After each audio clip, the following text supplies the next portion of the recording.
പ്രത്യേകിച്ച് സംസാരിക്കുമ്പോൾ നമുക്ക് ഒരുപാട് തുല്യതാണ്.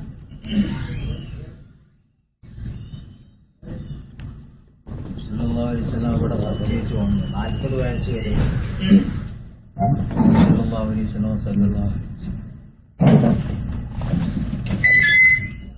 അല്ലാതെ സത്യസന്ധൻ എന്നുള്ള ആർക്കും ഒരു അഭിപ്രായ വ്യത്യാസമില്ലാത്ത ആളായിരുന്നു 40 വയസ്സ് കഴിഞ്ഞുകൊണ്ട് അള്ള ഏകനാഥ് പറഞ്ഞത് മുതൽ നാട്ടിലെ ഏറ്റവും വലിയ ദ്രോഹിയായി മാറി. മാരണക്കാരനാണ്, ഭ്രാന്തനാണ്. പിന്നെ അവർക്കില്ലാത്ത ഒരു കേടൊന്നുമില്ല. എല്ലാ വീടുകളും നാട്ടുകാരും സംഗതി 4000 വർഷത്തോളം നബിയുടെ പിതാമഹന്മാരാണ് കഅബ സ്ഥാപിച്ചത്.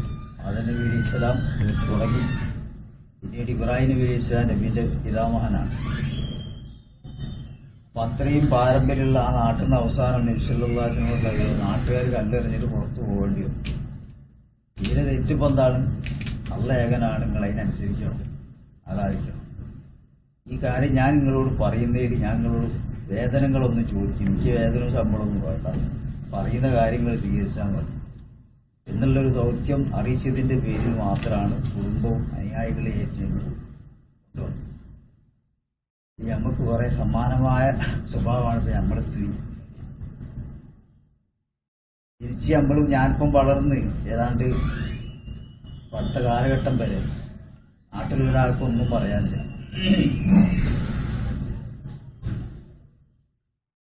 ദർസിൽ നിന്ന് ദർസ് നിർത്തി വീട്ടിലേക്ക് ദർസ് വെച്ച് വന്നതിന്റെ ഉദ്ദേശം എന്താണെന്ന് വെച്ചാൽ പഠിച്ചതനുസരിച്ചുകൊണ്ട് പ്രവർത്തിക്കുക, അത് പറയുകയും ചെയ്യണമെങ്കിൽ അത് സ്വതന്ത്രമായിട്ടാണെങ്കിലേ കഴിയും. ഒരു പള്ളിയിൽ 3 കക്ഷിയോ 4 കക്ഷിയോ ഇതിലേതെങ്കിലും ഒന്ന് ചാടിക്കാണ്ട് മുന്നോട്ട് നീങ്ങാൻ കഴിയില്ല എന്ന് മനസ്സിലാക്കി ഞാൻ പറമ്പപ്പള്ളിയിൽ നമ്മൾ വീട്ടിലേക്ക് വന്നു. അന്ന് ഒന്നും കണ്ടിയില്ല എന്നാൽ ഞാൻ അന്ന് ചിന്തിച്ചേ ഇത്രേ ഉള്ളൂ. ഇൽമ പറഞ്ഞു കൊടുക്കാൻ എനിക്കറിയാം, അപ്പം അതിന് ശമ്പളം വേണ്ട, ഒരേ കഞ്ഞി വെക്കുക, അപ്പം വെപ്പിന് ആളും വേണ്ട, പെണ്ണുങ്ങൾ വെക്കണ എല്ലാവർക്കും കൊടുക്കുകയും ചെയ്താൽ മതി. അതിനപ്പുറം മൂത്രപ്പുര വരെ വേണമെന്നുള്ളത് ഞാൻ ചിന്തിച്ചില്ല. അങ്ങനെ ചിന്തിച്ചുകൊണ്ടാണ് നമ്മളാ പ്രസ്ഥാനം തുടങ്ങിയ ആ സന്ദർഭത്തിൽ തന്നെ ചില ആൾക്കാർ എതിർക്കാൻ തുടങ്ങി. ഞാൻ ഉള്ളതന്ന് ശരിയാവുന്നു, എൻ്റെ അപ്പം എതിർക്കണത് പറയുന്നത് കുത്തുബി വരെ സ്വന്തം പൊരയിൽ വെച്ച് തീർച്ചെടുത്തില്ല, ആരോപണമാണ്. ചെയ്യുന്ന കാര്യം തെറ്റോ ശരിയാവുന്നല്ല. കുത്തുബി തന്നെ കണ്യത്തിൻ്റെ ഉസ്താദ് മൂപ്പര് വരെ എന്താക്കിയില്ല, സ്വന്തം പൊരയിൽ തീർച്ചെടുത്തിയില്ല. സ്വന്തം പൊരയിൽ തീർച്ചെടുത്തിന്ന് പറഞ്ഞാൽ തെറ്റ്, കേടെന്തെന്നുള്ളതല്ല. നാട്ടിൽ മറ്റൊരാൾ ചെയ്യാത്തതായിരിക്കാന്നുള്ളു. ഇവിടെ ഉണ്ടായ വിഷയം മതിയും പക്കത്ത്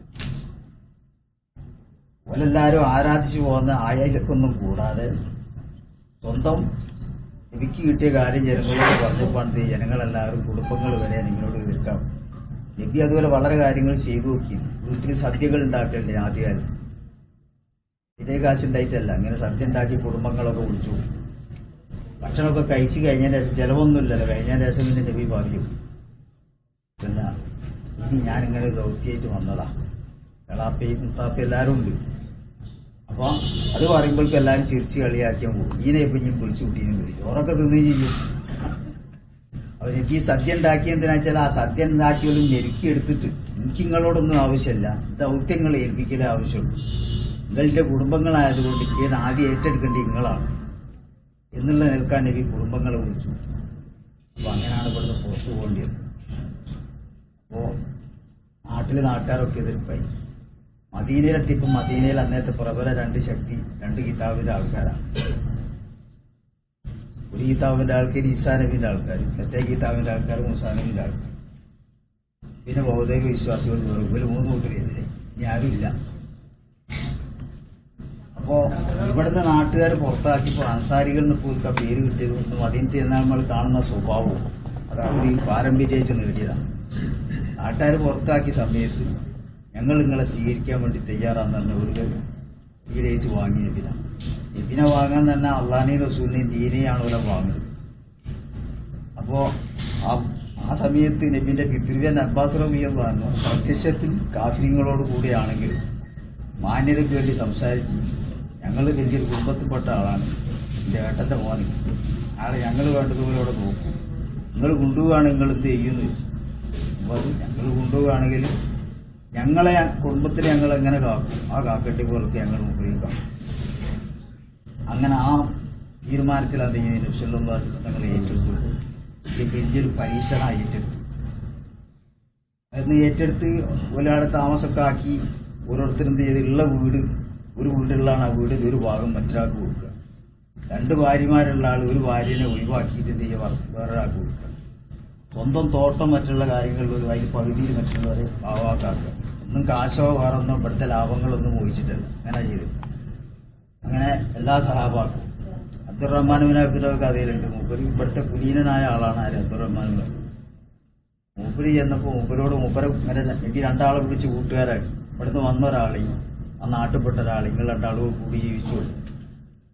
അപ്പോൾ അങ്ങനെ ഒരാളെ കൂട്ടുകാരനായി ആക്കിയപ്പോൾ കൂട്ടുകാരൻ അബ്ദുറഹ്മാൻ ബിൻ ഔഫിനോട് പറഞ്ഞു, എനിക്ക് 2 ഭാര്യമാരുണ്ട്, ഒന്ന് ഞാൻ ഒഴിവാക്കി കയറി തരാം, പിന്നെ എൻ്റെ സ്വത്തുണ്ട്, എൻ്റെ പകുതി നേരം കയറി തരാം.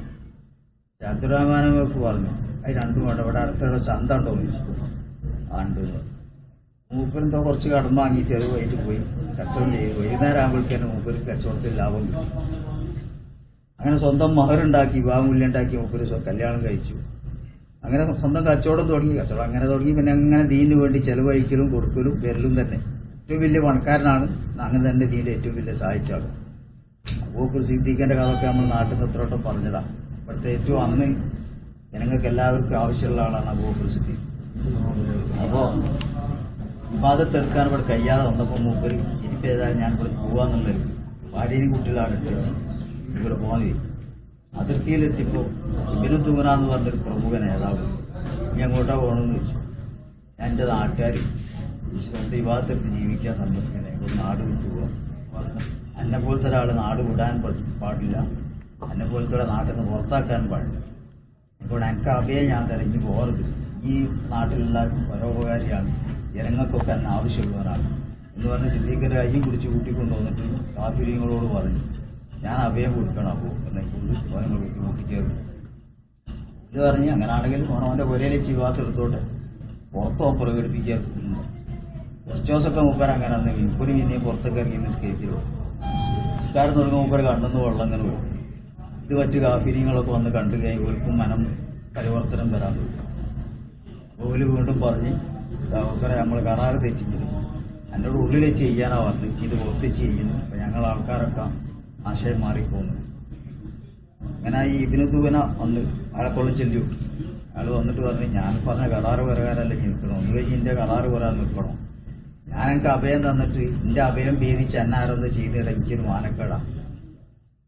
അപ്പോൾ അബൂബക്കർ സിദ്ദീഖ് എനിക്ക് എല്ലാവരും ഇതൊന്നും അഭയൊന്നും വേണ്ട, എനിക്ക് അള്ളാൻ്റെ അഭയം മതി എന്ന് പറഞ്ഞ് മുപ്പര അഭയം ഒഴിവാക്കി വീട്ടുമുറ്റത്ത് സ്വന്തം ഒരു പള്ളി സ്ഥാപിച്ചു. ആദ്യമായിട്ട് വീട്ടുമുറ്റത്ത് പള്ളി സ്ഥാപിക്കുന്ന ആൾ മുപ്പര അടിച്ചോണ്ട് മുപ്പ ഈ ഭാഗത്ത് പോയി. അങ്ങനെ അവസാനം എന്തായി, എല്ലാവരും ഹിജറായി പോയി. മൂപ്പർക്ക് മാത്രം ഹിജറയ്ക്ക് സമ്മതി നബി കൊടുത്തില്ല. അവസാനം നബി സല്ലല്ലാഹു അലൈഹി വസല്ലം തങ്ങൾക്ക് അനുമതി കിട്ടിയപ്പോൾ അബൂബക്കറെ നമുക്ക് പോകണമെന്ന്. അപ്പം ആകെ കയ്യിലുണ്ടായിന് 5000 അന്നേരത്തെ ദീനാർ. ഭാര്യയുണ്ട്, 2 കുർത്തല മക്കളുണ്ട്. അപ്പോൾ വയസ്സായ വാപ്പുണ്ട്, ഉമ്മണ്ട്. ഇവർക്കൊന്നും വെച്ചേക്കാതെ ആകെയുള്ള 5000 ദീനാറുമായിട്ട് നമുക്ക് പുറപ്പെട്ട്. അപ്പോൾ അബൂബക്കർ സിദ്ദീഖിന്റെ വാപ്പ വയസ്സായി വളഞ്ഞിക്കുന്ന ആളാണ്. ഓനേതായാലും നബിയുടെ കൂടി മതം മാറി അങ്ങനെ പോയി, നാട് വിട്ടുപോയി. അപ്പോൾ ഒരേ കയറിയെന്ന് മക്കളെ സ്ഥിതി അറിയാം. കണ്ണ് കാണിയില്ല ആളുകൾ. അപ്പോൾ ചോദിച്ചു മക്കളോ, അല്ലാക്കളെ വാപ്പ പോയി ചെയ്തിട്ടുള്ള മുതലും കൊണ്ടുവരും, നിങ്ങളുടെ കാര്യം വളരെ കഷ്ടത്തിലായല്ലോ എന്ന് വെച്ചപ്പോൾ അപ്പോൾ അസ്മാ ബീവി റബിയുള്ള സിദ്ദീഖ് റബിയുള്ളാന്റെ ഒരു ഭാര്യയുള്ള മകളാണ്. അസ്മാ തന്ത്രപൂർവ്വം പറഞ്ഞു, ഇവര് ശീലയിൽ കുറച്ച് കല്ലൊക്കെ പൊറുക്കി വെച്ച് കഴിഞ്ഞ് സാധാരണ അബൂബക്കർ സിദ്ദീഖ് ദീനാറ് കൊണ്ടുവെക്കണം ആ സ്ഥലത്ത് വെച്ച്. വിദ്യാഭ്യാസ കൈകൊണ്ട് ഇങ്ങനെ തൊടിയാൽ കണ്ണാണൂല, കൈകൊണ്ട് ഇങ്ങനെ തൊടിച്ചാൽ അന്നത്തെ ചക്കർ പോലെ. അപ്പോൾ പറഞ്ഞ് വല്ല വാപ്പ സ്വത്തൊക്കെ ഇവിടെ വെച്ച് വേണം, വാപ്പ പോയിട്ടുള്ളൂ എന്ന് പറഞ്ഞു. ഇത് തൊടിച്ച് കാണിച്ചു കൊടുത്തി, കല്ലാണ് വാസത്ത്, പൈസ ഒന്നും ഇട്ടിച്ചില്ല. അപ്പോൾ വാപ്പ സമാധാനം, അയാൾ പോയിക്കണമെങ്കിലും മുതൽ പെടണ്ടല്ലോ നിങ്ങൾ ജീവിക്കാനെന്ന് പറഞ്ഞു. വാസ്തവത്തിൽ ഒരണ പോലും ഉണ്ടാക്കിയില്ല, കുഴിച്ചിട്ട് വെച്ചിട്ടില്ല. ദീനിന് വേണ്ടി സ്വന്തം ശരീരവും കുടുംബവും മൂപ്പർക്ക് അള്ളാഹ് നൽകിയ എന്തൊക്കെയാണ് അതും മുഴുവൻ അങ്ങ് സമർപ്പിച്ച ആളാണ്. അതാണിപ്പോൾ ഈ ഉമ്മത്തിൽ അമ്പിയാവ് കഴിഞ്ഞാൽ പിന്നെ ഏറ്റവും ശ്രേഷ്ഠതമായ സ്ഥാനം നേടി അബൂബക്കർ സിദ്ദീഖ്. ഇനി അങ്ങനെ ഇനി ഓരോരുത്തരുടെ ചരിത്രവും ഇവിടെ ചിന്തിച്ചാൽ നാട്ടിൽ നിന്ന് വേഗം മനസ്സിലാവും. സ്ത്രീകൾ പഴയ ചരിത്രം നമ്മൾ പരിശോധിക്കുക. എന്നിപ്പോൾ നിങ്ങൾ ഒക്കെ ചെന്നാൽ മറ്റേ റസൂലുള്ളാഹി ജനിച്ചെന്ന് പറയുന്ന സ്ഥലം മക്തബ, അതിന് നേരെ അപ്പം ഷേഖ് അബൂ താലിബ്. അപ്പോൾ നബി സല്ലല്ലാഹു അലൈഹി വസല്ലം തങ്ങൾ ഇങ്ങനെ ഈ ദീൻ പ്രചാരണം നടത്തുന്നതിന്റെ പേരിൽ വല്യാപ്പ മരിച്ചപ്പോൾ പിന്നെ മൂത്താപ്പനാണ് ഏൽപ്പിച്ചത് അബൂ താലിബ്. അബൂ താലിബ് മോന്റെ കൂടെ നിൽക്കുന്നതിന്റെ പേരിൽ അബൂ താലിബിനെയും നബിനെയും കുടുംബത്തിനെയും മൊത്തം ഊരി വിലക്കും. ഊലായിട്ട് വിവാഹബന്ധം പാടില്ല, അങ്ങനെ ഭക്ഷണങ്ങൾ കൊടുക്കരുത്, ഇതിന്റെ എല്ലുകൾ കൊറുക്കിയിട്ടും ഇലകൾ കൊറുക്കുകയാണ് 3 വർഷത്തോളം അബൂ താലിബ് നബി സല്ലല്ലാഹു അലൈഹി വസല്ലം അവിടെ ജീവിച്ചത്. അപ്പോൾ ഇങ്ങനൊക്കെ ഇപ്പൊ ദീന് ത്യാഗം സഹിച്ചു കാലാണ് ഇപ്പൊ എന്നുള്ള ഈ അവസ്ഥയിലേക്ക് ദീന് ഉയർന്നു വന്നത്. അപ്പോ ഇനി അവരൊക്കെ ആ പാതയിൽ നമുക്ക് എത്തണമെങ്കിൽ നമുക്കും വെറും ആമന്നാ സല്ലല്ലാഹു അലൈഹി വസല്ലം ലാ ഇലാഹ ഇല്ലല്ലാഹു ലാ ഇലാഹ ഇല്ലല്ലാഹു ഇല്ല മാത്രം അള്ളാഹ് നീതിമാനല്ലേ, അത്യാവശ്യങ്ങൾക്ക് അത്യാവശ്യം ഫലം കൊടുക്കുന്നു. ഓൽക്കുള്ള ഫലം ഞമ്മക്ക് ഉണ്ടാവില്ല, ഞമ്മക്കുള്ള ഫലം ഞമ്മക്ക് ഉണ്ടാവുള്ളൂ. പക്ഷെ എന്ത് വേണം, വെറും ഒരു ഓല് അവിടെ സ്ഥാപിച്ചു വെച്ച പ്രകാരം പറഞ്ഞാലും ചെയ്താലും തന്നെ മാത്രം പോലെ കുറെ അനുഭവിച്ചത് നമ്മൾ അനുഭവിച്ചെങ്കിലേ അവർക്ക് കിട്ടേണ്ടത് നമുക്ക് കിട്ടും. അപ്പൊ അതിനുള്ളൊരു വേദിയാണ് ഇപ്പൊ ഇതുള്ളത്, നമുക്കിപ്പോ ഉണ്ടാക്കി വെച്ചത്. ഞാനിപ്പോ ഇവിടെ ഉദ്ദേശിച്ച ദീന്റെ കാര്യത്തിൽ തന്നെ ഇതിപ്പോ പറഞ്ഞല്ലോ, ഏത് സ്ഥലത്ത് ഇപ്പൊ ഒരു അജി ഗ്രൂപ്പിൽ വരെ ഇപ്പൊ വരാൻ ഞങ്ങൾ സുവാസുഖ ഗ്രൂപ്പിൽ എത്തിപ്പെട്ടതാണ്. എവിടെ എത്തിയാലും ക്ലാസ്സിലായാലും മറ്റുള്ള ഏത് വിഷയത്തിലാണെങ്കിലും അങ്ങോട്ടും ഇങ്ങോട്ടും ചേരിയിരിഞ്ഞുകൊണ്ടായിരിക്കും സംസാരം ഉണ്ടാക്കും. കണക്കിലിപ്പം മുസ്ലിമീങ്ങൾ ഉണ്ടാവില്ല, അല്ലെങ്കിൽ ഏതെങ്കിലും ഓരോ റിസൾട്ട് പാർട്ടിയാണ്. സാക്ഷാൽ അള്ളാഹിന്റെ റസൂലിന്റെ ആളെന്ന് പറയാനുള്ള ഒരാളുണ്ടാവില്ല, വേറെ ഏതെങ്കിലും പേരിലേക്ക് ചേർത്തിട്ട് ഒരു ഇനീഷ്യൽ ചേർത്തിട്ടുണ്ടാവും. അപ്പൊ ഞാൻ ആഗ്രഹിച്ചു അന്നിപ്പോ സ്വന്തം ദർശയായിട്ട് തുടങ്ങി, പിന്നാണ് മനസ്സിലാണ് അതിന്റെ ഭാരവും കാര്യങ്ങളും ഒക്കെ. അന്നിപ്പോ ഞാൻ ചേർക്കാനൊക്കെ പോകും, അതിക്കൊണ്ട് കിട്ടുന്നതിനെ കൊണ്ട് എനിക്ക് അമ്പാളില്ലല്ലോ, പിന്നെ ചെലവിന് വേറെ എനിക്ക് വരുമാനമൊന്നുമില്ല. അതുകൊണ്ടാണ് അന്ന് കുറച്ച് കാലം വെച്ചു. പിന്നെ അതൊക്കെ സ്റ്റക്കായി നമ്മൾ ഇവരെ എതിർപ്പൊക്കെ വന്നു വീട്ടിൽ തന്നെ ആയപ്പോഴാണ് പിന്നെ നമ്മൾക്ക് പുറത്തേക്ക് വിടുകയും വലുതാക്കേണ്ടി വന്നു. ഇന്ന് നമ്മൾ ചിന്തിക്കുമ്പോൾ വളരെ അധികം വിശാലമായി ചിന്തിക്കേണ്ട ഒരു അവസ്ഥ, പ്രത്യേകിച്ച് ഇന്ത്യയെ സംബന്ധിച്ചിടത്തോളം മതത്തിന്റെ വിവരം തന്നെ പോരാ, അതോടുകൂടെ തഖ്വയും മതബോധവും അത് ഉള്ളിൽ പോകണം. അതുള്ള രീതിയിൽ പുരുഷന്മാർക്ക് മാത്രം പോലെ സ്ത്രീകൾക്കും പോകണം. അങ്ങനെ അന്നത്തെ കാലാവസ്ഥ എന്നിട്ടിപ്പോ ഈ എന്തായി പറയാ, കമ്പ്യൂട്ടർ യുഗം എന്നറിയാം. അപ്പോ നമ്മുടെ കുട്ടികളെ അങ്ങോട്ട് നീങ്ങുന്നുണ്ട് ചിലപ്പോൾ ആപ്പക്കുമ്പൊക്കെ മനസ്സിലാക്കാൻ കഴിയില്ല. സ്വന്തം റൂമിൽ വാതിലടിച്ചിട്ടിരുന്നിട്ട് അന്താരാഷ്ട്ര ലെവലിൽ ബന്ധപ്പെടാൻ പെണ്ണിനും കുട്ടിക്കൊക്കെ കഴിയും. അപ്പൊ യന്ത്രം കൊണ്ടൊന്നത് പിടിച്ചു നിർത്താൻ കഴിയും.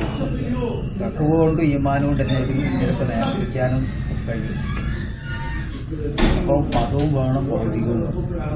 ഇത് രണ്ടും അറിയാവുന്ന രീതിയിൽ ആൺകുട്ടികളും പെൺകുട്ടിയും രണ്ടും വളർത്തണം എന്നാണ് ഇപ്പൊ നമ്മൾ മനസ്സിലെടുക്കുന്നത്. അല്ലാതെ ഈ മക്കനെ പറഞ്ഞ അതിനേക്കാളൊന്നും കഷ്ടത്തിലാണ് നമ്മൾ സ്വന്തം പോരപ്പോ നമ്മൾ പള്ളിയാക്കി ഞാൻ വെച്ച് തോന്നുന്നത്. അതിന്റെ സ്ഥലത്ത് നമുക്കൊരു ഇനിയിപ്പോ കെട്ടിടം പണിയണമെങ്കിൽ വേണം, ഭൂമി വേണം. അതിനുള്ള ഭൂമി ഏത് വിലക്ക് എടുത്താൽ തരാതെ നിൽക്കണം എന്നുള്ളൊരു തീരുമാനക്കാരാണ് ചുറ്റുപാടത്തുള്ളത്. 2 വിഭാഗമായി 3 വിഭാഗം. മുസ്ലിമീങ്ങളുടെ സമയത്തോളം ഇങ്ങനത്തെ ഒരു സ്ഥാപനം ഒരു നിലക്കും അവിടെ വരാൻ പാടില്ല എന്ന് അതുപോലെ ശപഥം ചെയ്തിരിക്കുകയാണ്. അതിപ്പോ ഒന്നും ആർക്കും അറിയാവുന്നതിനേക്കാൾ കൂടുതൽ ആന്തരികമാണ് അതിന്റെ വിഷയം. കൂടെ തന്ത്രങ്ങളെ കൊണ്ട് ഒരു രീതിയിലും ആ കാര്യം നടത്താതെക്കാണ് ആശയങ്ങളും മാരണങ്ങളും കാര്യങ്ങളായിട്ട് ഇങ്ങനെ ഒരു സ്വരൂപത്തിൽ വരാക്കാൻ നമ്മളാൾക്കാർ 2 വിഭാഗം ആൾക്കാർ അത് അങ്ങനെ. ഈ 3നെ അതിജീവിച്ച് വേണം ഇതിപ്പോ മുന്നോട്ട് പോകാൻ. ഇപ്പൊ കഴിഞ്ഞത്തെ കണക്ക് നോക്കിയപ്പോൾ 26 ലക്ഷം റുപ്യ കടണ്ട് ഒരു വർഷത്തിൽ. 2-4 പേരുടെ കിട്ടികളല്ലേ തീർന്നു കിട്ടും. ഒരു മാസത്തിൽ 2 ലക്ഷം റുപ്യ എന്തെങ്കിലും വേണം. അപ്പൊ നമ്മുടെ സ്റ്റാഫിനൊക്കെ ഞാനിപ്പോ പറഞ്ഞതുപോലെ ഇപ്പൊ എല്ലാവരും ജീവിക്കാൻ കഴിയൂലല്ലോ. അങ്ങനെ എനിക്ക് അറിഞ്ഞു കൊടുക്കുകയും ചെയ്യാം, മറ്റു വിലയിലൊക്കെയും ചെയ്യാൻ. അങ്ങനെ ഇപ്പൊ ഒരാളെ അധ്യാപനാണ്, അങ്ങനെ ഒറ്റ കുടുംബം പോയിട്ടുണ്ട്. അപ്പൊ ഒരു മാന്യമായ വേതനം കൊടുത്തില്ലേ നിങ്ങളാരൊപ്പം പണിക്ക് കിട്ടും. അങ്ങനെ തന്നെ എല്ലാ പുസ്തകന്മാർ പോലും ജീവിക്കണ്ടേ. ഇപ്പൊ 10 ജില്ലാ സ്റ്റാഫുകൾ നമുക്ക് കിട്ടും. അപ്പോ മാസത്തിൽ ഏറ്റവും ചുരുങ്ങിയ 2 ലക്ഷം റുപ്യ. ഞാനിപ്പോ 2 ലക്ഷം റുപ്യ വെച്ച് നമുക്കൊരു 50 റുപ്യന്റെ വരുമാനം, സായിയായ വരുമാനത്തിന്റെ കാര്യങ്ങളും അതുണ്ടാകുകയും വേണം. ബിൽഡിംഗ് ആണ് ഇപ്പൊ നിർബന്ധമായിരിക്കും. അപ്പോൾ പുരുഷന്മാർക്കുള്ളത് പെൺകുട്ടികളുടെ നമ്മൾ മനസ്സിലാഗ്രഹാണ് വെച്ചിരുന്നല്ലേ പറ്റു വെക്കാത്തതിന്റെ സ്ഥലം വേണം. പിന്നെ നിയമത്തിന്റെ എന്തെല്ലാം നൂലാമാലുകളുണ്ട് അതൊക്കെ നമുക്ക് ഇതിലുണ്ടായി. ഇപ്പോൾ നമ്മൾ പള്ളിയാക്കി വീടിൽ നമ്മൾ നികുതി കൊടുത്തുകൊടുക്കുക. ആഡംബര വീട് നല്ലുകയും മറ്റൊരു രീതിക്കും ഇതിന്റെ അർത്ഥം ഓലയുള്ള തത്വ ഏതെങ്കിലും രീതിയിൽ നമുക്ക് എന്ത് നഷ്ടം വരുത്താൻ കഴിഞ്ഞാൽ അതൊരു സേവനമായിട്ട് കാണുന്നവരാണ് RSS. ഒരു നമ്മൾ അടുത്തതിൽ നിൽക്കുക. സ്ഥലത്ത് ഇപ്പോൾ നമ്മളുള്ള വയലിൽ നമ്മൾ വന്നിട്ട് അവിടേക്ക് ബിൽഡിങ്ങിന്റെ കാര്യം ഉദ്ദേശിച്ചപ്പോൾ വില്ലേജ് ഓഫീസിൽ ചെന്നിട്ട് ഓഫീസറോട് പറയാം അവിടെ മുസ്ലിമീങ്ങൾ വല്ല സ്ഥാപനം വരാൻ പോകുന്നു, ഒരു തനിക്കും അവിടെ ഒന്നും വരാൻ. ഒക്കെ നമുക്ക് എല്ലാ കാര്യവും നമുക്ക് പുറത്ത് പറഞ്ഞുകൂടാ. അപ്പോൾ നിയമവും നമുക്ക് എതിര്, പുറത്തുള്ള ജനങ്ങളും എതിര്, അങ്ങനെ പോയി. അപ്പോൾ ഭൂമിക്ക് ഭൂമി തന്നെ ആടെ. അപ്പോൾ വായു ഉണ്ടാക്കാൻ പറ്റില്ലല്ലോ കെട്ടിടം. അപ്പോൾ ഭൂമി കിട്ടേണ്ട കിട്ടും. കാരണം നീങ്ങാനുള്ള പെട്രോൾ ഡീസൽ പോലെ വരുമാനങ്ങളൊക്കെ ഉണ്ടാവുന്നുണ്ട്. അതിന് എന്ത് ചെയ്യണം എന്ന് പറഞ്ഞാൽ ഓരോരുത്തർക്കും ഈ വകുപ്പിൽ ഇപ്പൊ ദീനിപ്പം നബിന്റെ ദീൻ നബ്സല്ലാഹു എന്ന ദീനുമായിട്ട് ഇവിടെ വന്നപ്പോൾ ഓരോരുത്തർ സഹായിച്ച സേവനങ്ങൾ ഒരുപാട്. ഇരുവര് ശരീരങ്ങളാണ് ഇവർക്ക് അതേ കഴിഞ്ഞുള്ളൂ. ഇപ്പൊ ഹംസത്ത് എന്നവരോടൊക്കെ പറഞ്ഞില്ലേ, ഹംസത്ത് നബിന്റെ ഒരു വയസ്സിലത്തെ ഇളയാണ്, ഇളാപ്പാണെങ്കിൽ അപ്പോൾ ചെറുപ്പക്കാരല്ലേ. ഇപ്പൊ ദീന് വന്നതെന്നു എങ്ങനെയാ ഈ നബിനെ അബൂജഹല് ഒരു വില്ലുമായിട്ട് കിടന്ന് വേട്ടയാടാൻ പോയി തിരിച്ചു വരും. അബൂജഹല് ചാണാക്കെട്ട് എടുത്ത് കഴിഞ്ഞ് നബിന് വരുന്നു. ഇതാരോ പറഞ്ഞു കൊടുത്തു, എന്റെ ഏട്ടനെ വേണതാ അബൂജഹല് എറിഞ്ഞോളാണ്. അതിൽ നേരിട്ട് വന്നിട്ട് പനി അബൂജഹലിനെ അമ്പത്തൊന്നാല് അടിച്ചിട്ട് വന്നു. ഞാൻ അയാളെ മതത്തിൽ അശുവല്ലായ അഭിമാനപൂർവ്വം പറഞ്ഞു. അങ്ങനെ അഭിമാനപൂർവ്വം നബിനെ കൊണ്ട് അഭിമാനിച്ചുകൊണ്ട് ദീനിൽ വന്ന ആളാകുമ്പോൾ നമ്മൾ സാധാരണ കണക്കൂട്ടെന്താ അംശത്തിന് ഇവിടെ നാട്ടിൽ നല്ലൊരു സ്ഥാനം കൊടുക്കാൻ വേണ്ടി കണക്കിനുണ്ടായതിന്റെ അംശത്തിനെ പോലത്തെ ഒരു മരണം വേറൊരാൾക്കുണ്ടായില്ല ചരിത്രത്തിൽ. ഇപ്പോൾ ചെറിയ 1-2 കുട്ടികൾ ആ കുട്ടികളായിട്ട് യുദ്ധത്തിൽ പോയി ശരീരങ്ങളൊക്കെ മുറിഞ്ഞ് അവയവങ്ങളൊക്കെ മുറിച്ച് കരള് വരെ മാറ്റി കഷ്ണാക്കി മാലാക്കി പറയുന്നവന് പറഞ്ഞു അയാളെപ്പം കൂടി അയാളെ ഭാവി പോയി. നമ്മളെ ചിന്തിക്കുക അങ്ങനല്ലേ. ആ നബിയാന്ന് പറഞ്ഞ് മൂപ്പരപ്പം കൂടിയിട്ട് ആ നല്ല ആരോഗ്യമുള്ള ചെറുപ്പക്കാരെ വേണ്ട മക്കളെയും പെണ്ണിനെ അനാഥാക്കി പോയി. എങ്ങനെയല്ല ഇപ്പൊ കണക്കൂട്ടുക. സംഗതി ശരി തന്നെ. അതിന്റെ അർത്ഥം നബി ഏറ്റെടുത്ത് അംശത്തിന് ഇവിടെ ഒരു നല്ല സുഖജീവിതം കൊടുക്കലല്ല. അംശത്ത് നബിനെ വളരെ സ്നേഹിച്ച് നബിനെ കൊണ്ട് അഭിമാനിക്കുകയും ചെയ്തുകൊണ്ട് അഭിമാനകരമായ ഒരു സ്ഥാനം അള്ളാന്റെ അടുത്ത് കൊടുക്കണമെന്ന് റസൂലുള്ളാഹി സ്വല്ലല്ലാഹു അലൈഹി വസല്ലം. അതാണ് സയ്യിദ് ശുഹദാ എന്ന് പറഞ്ഞ ആ സ്ഥാനം ഇനി വേറൊരാൾക്ക് ഉണ്ടാവില്ല. അംശത്തൊന്നൊരുക്കാണ് പവർ. അപ്പോ ഇതിപ്പോ നബി പറഞ്ഞു കൊടുത്തല്ല ഹംസ ഇനി ഇങ്ങനെ ചെയ്യണം, ഔക്കറ ഇനി ഇങ്ങനെ ചെയ്യണം, അല്ലെ ഉമറ ഇനി ഇങ്ങനെ ചെയ്യണം. നബി ആരോടൊന്നും പറഞ്ഞില്ല. ഓരോരോ ബുദ്ധി കണക്കൂട്ടി എനിക്ക് ഇവിടെ എന്ത് ചെയ്യാനുണ്ട് എന്ന് സ്വന്തം ഇങ്ങനെ ചിന്തിച്ചു. അത് ഇവിടെ ഭൗതിക ലോകത്ത് എന്തെങ്കിലും സ്ഥാനമാനങ്ങളോ നേട്ടങ്ങളോ ഒന്നും ഓലേന്റെ പിന്നെ പ്രവേശിച്ചിട്ടില്ല. അങ്ങനെ എനിക്കിപ്പോ എന്ത് ചെയ്യാൻ കഴിയും എന്നുള്ളത് ഓരോരുത്തർ മനസ്സിലാക്കിയിട്ട് എന്താ ഈ ആ വേദിയിൽ എനിക്ക് എന്താ നേടാൻ കഴിയാന്നുള്ളത് നോക്കി മനസ്സിലാക്കി അതങ്ങ് നേടി. അങ്ങനെ അവരൊക്കെ ഈ ക്രമപ്രകാരം എത്തി. ഇപ്പൊ 4 ആള്, ഒരു 4 ആൾക്കും അല്ലാഹുവിന്റെ റസൂല് 4 കർമ്മം കൊടുത്തിട്ടുണ്ട്. തർത്തീബിലവർ. അതുപോലെ ബദരീങ്ങളാണെങ്കിലും അന്ന് അങ്ങോട്ട് താഴെയുള്ള ആൾക്കാർക്കൊക്കെ ഓരോരുത്തർക്കും ഓരോ ക്രമങ്ങളുണ്ട്. ഓരോ കുടുംബത്തിന്റെ അടിസ്ഥാനത്തിലൊന്നും അല്ല. ഇനി അതുപോലെ ഇപ്പൊ നോക്കി സൽമാൻ അൽ ഫാരിസി റളിയല്ലാഹു അൻഹു ഹന്തക്കിൽ നിങ്ങൾ ചെന്നപ്പോൾ ഹന്തക്കിൽ സൽമാൻ അൽ ഫാരിസിന്റെ പള്ളി ഇപ്പോഴും ഉണ്ടാവും. അപ്പൊ മൂപ്പര് വാസ്തവത്തിൽ അഗ്നി ആരാധക കുടുംബത്തിൽ പേർഷ്യയിൽ ഇറാനിൽ ജനിച്ച ആളാണ്. അടിമയായിട്ട് വിറ്റ് 100ഓളം വർഷങ്ങൾ ജീവിച്ചു കഴിഞ്ഞാൽ മൂപ്പര് മദീനത്തെത്തും. അപ്പോ ആ സൽമാനെ പറ്റി റസൂലുള്ളാഹി സ്വല്ലല്ലാഹു അലൈഹി വസല്ലം സൽമാൻ മിന്ന അഹ്ലുൽ ബൈത്ത് എന്താ ഹന്തക്കിലെ കടങ്ങ് ആ ഹന്തക്ക് യുദ്ധത്തിന് വേണ്ടി എരിഞ്ഞപ്പോ ഇത് ചെയ്യുന്നു എന്ന് ചോദിച്ചപ്പോ ഇവർ പറഞ്ഞു കൊടുത്തു ഞങ്ങളെ രാജ്യത്ത് യുദ്ധം ചെയ്യും, ഇങ്ങനെ കിടങ്ങ് കീറിയിട്ട് വിരോധം ഏർപ്പെടുത്തിയിട്ടുണ്ട് ശത്രുക്കളോട് കയറാതെക്കാൻ. അങ്ങനെ ഓരോരുത്തരും വിക്കാസും കൊട്ടയെടുത്തിട്ടായി പണിയുള്ളൂ. വലിയൊരു കല്ല് വന്നു. സൽമാൻ കൊത്തി വെക്കണേ ചെയ്യാൻ പറ്റുന്നു. അപ്പോ സൽമാൻ 2 ഭാഗത്തും ഏത് ഭാഗത്തും നിൽക്കണം എന്നുള്ള ഒരു കൂട്ടുകാരൻ സൽമാൻ ഞങ്ങളെ ഭാഗത്ത് നിൽക്കണം എന്ന് പറഞ്ഞു. സാഹിബത്ത് 2 കക്ഷിയായിട്ട് വാശി പണിയെടുക്കുകയാണ്. എതിർപ്പുണ്ടായിട്ടല്ല, ഇപ്പൊ വാശിന്റെ ആണെങ്കിലേ പണി മുന്നോട്ട് നീങ്ങുള്ളൂ. 2 കക്ഷിയായിട്ട് എതിർപ്പിലുള്ള 2 കക്ഷിയല്ല. അല്ലെങ്കിൽ ഞങ്ങൾ ഇത്ര ഭാഗം ഞങ്ങൾ കീറിയോളാം, ഈ ഭാഗം ഞങ്ങൾ കീറിയോളാം. അപ്പൊ സൽമാൻ അയാളെക്കണം, സൽമാൻ ഞങ്ങളിൽ നിൽക്കണമെന്ന് ഒരു പറഞ്ഞു. നബി പറഞ്ഞു അല്ല, സൽമാനും പിന്നെ അയൽ സൽമാൻ നമ്മുടെ നബി കുടുംബത്തിലാണ്, എന്റെ കുടുംബത്തിലാണോ അയാൾ സൽമാൻ എന്ന് പറഞ്ഞ് സൽമാനെ കൂടെ നിർത്തി. എന്നിട്ട് ആളെ വിക്കാസ് എടുത്ത് നബി എടുത്ത് കുത്തിയിരുന്നു. ആ കുത്തിയ ഒത്തല്ലൊരു മിന്നൽ പ്രളയം വരികയും ആ മിന്നലിൽ കൂടെ പേർച്ചയും ഹോമും അങ്ങനെ സ്ഥലങ്ങളൊക്കെ എന്ത് ചെയ്ത് നബി സല്ലല്ലാഹു അലൈഹി വസല്ലം കണ്ടു. ഭാവിയിൽ അവർക്ക് ഇസ്ലാമിന്റെ കീഴിൽ വരും പറഞ്ഞു. ഇന്നിപ്പോ ഇസ്ലാമിന്റെ കീഴിലാണ്. അപ്പൊ നിങ്ങൾ നോക്കി വാസ്തവത്തിൽ അബൂലഹബ് സ്വന്തം തിരുവേന ആളാപ്പാണ്. ഖുർആൻ തന്നെ പറയുന്ന നരകത്തിൽ പുറകാണ്. സൽമാൻ എവിടെ ചോദിച്ചാൽ സൽമാനെ പറ്റി നബി അഭിമാനമായി പറയുന്നു, ഓ നമ്മളെ കുടുംബമാണ്. അപ്പൊ അതിപ്പോ നിങ്ങൾ എനിക്ക് ആക്കണേ അല്ല ഇന്നങ്ങൾ കൂട്ടണേ അതൊന്നും പറഞ്ഞിട്ടല്ല. ഇത് ഓരോരുത്തർക്കും ഒരു സാധനം ഓരോ പ്രവൃത്തി കൊണ്ട് നബി അങ്ങോട്ട് ഇട്ട് വെക്കുക. ഇങ്ങനെ ഓരോരുത്തർ കണക്കൂട്ടുക, അല്ലാണ്ട് നിങ്ങൾ ഇല്ലേ ചെയ്യണമെന്ന് നമുക്ക് ഓരോരുത്തർ ഈ അടിച്ചേൽപ്പിക്കാൻ കഴിയില്ല എന്ന് പറയും. ശരി, എന്താ ചെയ്യാൻ പറ്റാന്നുള്ളത് അങ്ങനെയാണ്. ഇത് അങ്ങനത്തെ ഒരു വളരെ ഋജുവായ ഒരു വഴിയാണ് നമ്മൾ ചില അതിലേക്ക് ഒരു 5 അടി 6 അടുത്താൽ അതിനകത്ത് പരീക്ഷണം ഉണ്ടാവും, സൗഖ്യമല്ല ഉണ്ടാവും.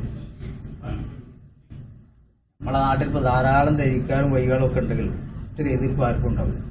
നമ്മുടെ കൂട്ടത്തിൽ ധാരാളം ബുദ്ധിമുട്ടാണ്. കണ്ടാൻ മുണ്ടില്ല, ആൺകുട്ടിക്ക് പെണ്ണും കിട്ടാൻ ബുദ്ധിമുട്ട്, പെണ്ണുകുട്ടിക്ക് ആണ്ണെ കിട്ടാൻ ബുദ്ധിമുട്ട്, എല്ലാ നിലക്കുള്ള വിരോധങ്ങളും ഇതൊക്കെ ഇവിടെ മുമ്പുണ്ടായതാ. പറഞ്ഞില്ല 3 കൊല്ലത്തോളം ഒരേ തരത്തി എല്ലും തൊലിയൊക്കെ തിന്നുകയും ജീവിച്ചു പാട് റസൂലുള്ളാഹി സ്വല്ലല്ലാഹു അലൈഹി വസല്ലം. അതുപോലെ അതിലെന്താ ഇതിന് സുഖല്ല ഉണ്ടാവുക. നമ്മൾ ഈ വഴിക്ക് നീങ്ങുമ്പോൾ പ്രയാസങ്ങളും ബുദ്ധിമുട്ടുകളും ഇങ്ങനെ കൂടുകയായിരിക്കും. ഇവിടെ എന്തെങ്കിലും സുഖവും സൗഖ്യം കിട്ടിക്കാളും എന്ന് കരുതിയിട്ട് ആരെങ്കിലും ഈ ചെയ്യുക ചെയ്യുന്നതിന് ഇവിടെ അതിന്റെ പ്രതിഫലം നിങ്ങൾക്ക് ആക്കിത്തരാം. ഞാൻ പറഞ്ഞില്ലേ കൂടുതൽ ഞാൻ ഇത്തരം കാര്യം പുറത്തേക്ക് പറയാതെ സ്വന്തം തന്നെ കൊണ്ടുപോകണം എന്റെ ഉണ്ടായിരുന്നു. പക്ഷേ ഈ പ്രസ്ഥാനം വലുതാണെന്ന് വെച്ചാൽ സ്വന്തം ഒരാൾക്ക് മാത്രം കഴിവില്ലാത്ത ഒരാൾക്ക് കൊണ്ടുപോകാൻ കഴിയില്ലല്ലോ. അതുകൊണ്ട് അത് പുറത്തേക്ക് വിടാനുള്ള കാരണം. പുറത്തേക്ക് വിട്ടാനുള്ള ബുദ്ധിമുട്ട് എന്താണെന്ന് വെച്ചാൽ 10 ആളോട് നമ്മൾ സമീപിക്കുമ്പോൾ 10 ആൾക്ക് 10 ആവശ്യമുണ്ടാവും. അത് പൂർത്തിയായി കൊടുത്തെങ്കിലേ പിന്നെ എന്ത് യോനെ കിട്ടുള്ളൂ. നമുക്ക് ഇവിടുത്തെ ആവശ്യം പൂർത്തിയായി കൊടുക്കാൻ കഴിയും. ഇതിനെ നോക്കികൾ അബൂബക്കർ സിദ്ദീഖ് മൂപ്പർക്കുള്ള സർവ്വം ലഭിക്കാട്ട് കൊടുത്തില്ല. എന്റെ കാര്യങ്ങൾ ഏറ്റെടുക്കണേ ഒരു വാക്ക് പോലും പറഞ്ഞു കാണുള്ളൂ ജീവിതത്തിൽ. അന്ന് അവസാനം റസൂലുള്ളാഹി സ്വല്ലല്ലാഹു അലൈഹി വസല്ലം ചെറിയ എന്തൊരു വിഷയം അബൂബക്കർ സിദ്ദീഖിനെ അക്കനെ ആരോന്ന് പറഞ്ഞപ്പോൾ അബൂബക്കർ നിങ്ങൾ വേദനിപ്പിക്കരുത്, ഓൻകൂടി എനിക്ക് ജീവിതത്തിൽ പ്രയാസം നേരിട്ടില്ല. അങ്ങനത്തെ ഒരാളാണ്. എല്ലാം എനിക്ക് വേണ്ടി തന്നു, എന്നാൽ എന്തെങ്കിലും ഒരു വിഷയത്തിൽ എന്നെ ബുദ്ധിമുട്ടിച്ചിട്ടില്ല. അങ്ങനത്തെ ഒരാളാണ്. അത് നിങ്ങൾ കണ്ടറിയോ? അങ്ങനെ സഹാബാക്കളൊക്കെ ചെയ്യും. അങ്ങനെ ഇവിടെ ഇപ്പം 100 ആക്കിയാലേ 150 ആക്കി തരണം എന്നുള്ള ആൾക്കല്ല ഇത് ചെയ്തത്. അള്ളാഹ്ക്ക് വേണ്ടി ഒരു ചെയ്യുക, അള്ളാഹിന്റെ റസൂലിനെ തൃപ്തിപ്പെടുത്താൻ വേണ്ടി അതിന്റെ പേരിൽ ഇല്ലേ ചെയ്യുന്നോ എന്നത് ആക്കി തരുന്നുള്ള ഒരു വാഗ്ദാനം എനിക്ക് ചെയ്യാൻ കഴിയും. നിങ്ങളെ നെയ്യത്ത് തന്നെങ്കിൽ അള്ളാഹിന്റെ അടുത്ത് കിട്ടും, രേഖ കിട്ടാനും ഉണ്ടാവില്ല. അത്രയും പറയാൻ പറ്റും. പിന്നെ കഷ്ടപ്പാടുകളോ രോഗങ്ങളോ ബുദ്ധിമുട്ടുകളോ ദാരിദ്ര്യങ്ങളോ എതിർപ്പുകളോ അതൊന്നും വരില്ലെന്നറിയില്ല. ഇത് അവനാൽ ഈ വകുപ്പിൽ എത്ര മുന്നോട്ട് നീങ്ങുന്നു അതിനനുസരിച്ചുകൊണ്ട് പ്രയാസങ്ങൾ ഉണ്ടാവുകയും ചെയ്യും. അതിനു വേണ്ടിയാണ് അങ്ങനെ പ്രയാസങ്ങൾ തന്നിട്ട് വേണം അള്ള ഏതോ കണക്കാക്കി വെച്ചൊരു പോയിന്റിലേക്ക് എത്തിയത്. അപ്പൊ ഞാൻ 51 കഥ പറഞ്ഞു. ഇത് ശ്രോതാവ് തന്നെ മൂപ്പർക്കുള്ള ആ സ്ഥാനത്തേക്ക് എത്തിച്ചത് മൂപ്പർ ഈ അവസ്ഥ. ബദർ യുദ്ധത്തിൽ 20ഓളം പേരെ മൂപ്പർ സ്വന്തം ശത്രുക്കളെ മുമ്പിൽ കൊണ്ടുപോകും. അതിന് പകരമായിട്ടാണ് ശത്രുക്കൾ എവിടെ കൊല്ലുന്നത്? ഏത് യുദ്ധത്തിൽ വെച്ചിട്ട് അന്തർവ്യൂഹം ഒന്നിട്ട് സാധാരണ ആരെയും ചെയ്യാത്ത രീതിയിലുള്ള കൊലയാണ്. എന്നിട്ട് 70 വട്ടം മയ്യത്ത് സ്കരിച്ചിരുന്നുണ്ട്. റസൂലുള്ളാഹി സ്വല്ലല്ലാഹു അലൈഹി വസല്ലം 51 പേര്. 70 വട്ടം എന്ന് പറഞ്ഞാൽ ഓരോ ജനാസയും കൊണ്ടുവെക്കുമ്പോൾ ആദ്യം ഹംസ റളിയല്ലാഹു നിസ്കരിച്ചു. ഹംസന്റെ മയ്യത്താണ് എടുക്കൂല, മറ്റെടുത്തോളം പറയും. വേറെ മയ്യത്തിൽ വെച്ച് പിന്നെ നിസ്കരിക്കും. അങ്ങനെ 70 വട്ടമുള്ള നിസ്കാരത്തിൽ ആരെ ഉൾക്കൊള്ളിച്ചിട്ടുണ്ട്? ഹംസത്ത് റളിയല്ലാഹു ഉൾക്കൊള്ളിച്ചിട്ടുണ്ട്.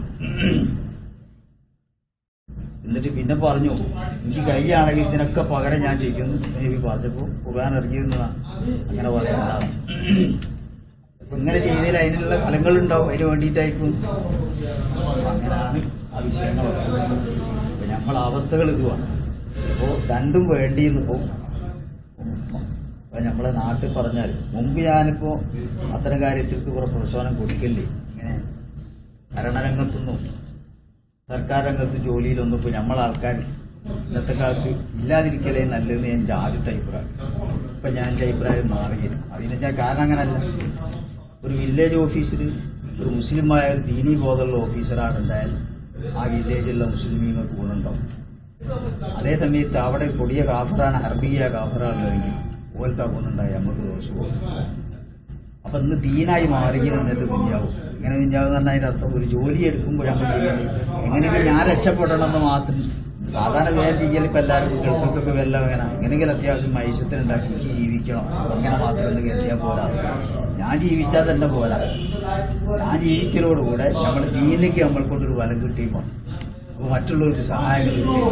അതുകൊണ്ട് ഒരു കുട്ടി പഠിക്കാണ്ട് കുട്ടിയെ പഠിപ്പിച്ച് അപ്പോൾ ഹൈക്കോടതി ജഡ്ജിയാവുന്നവരാണ്, മതബോധമുള്ള ഒരാളാണ് ജഡ്ജിയാട്ടെ, വേറെന്നെ ആവണമെന്ന് പറയില്ല. എന്നാൽ അവിടെ ഇട്ട് ഗുണം.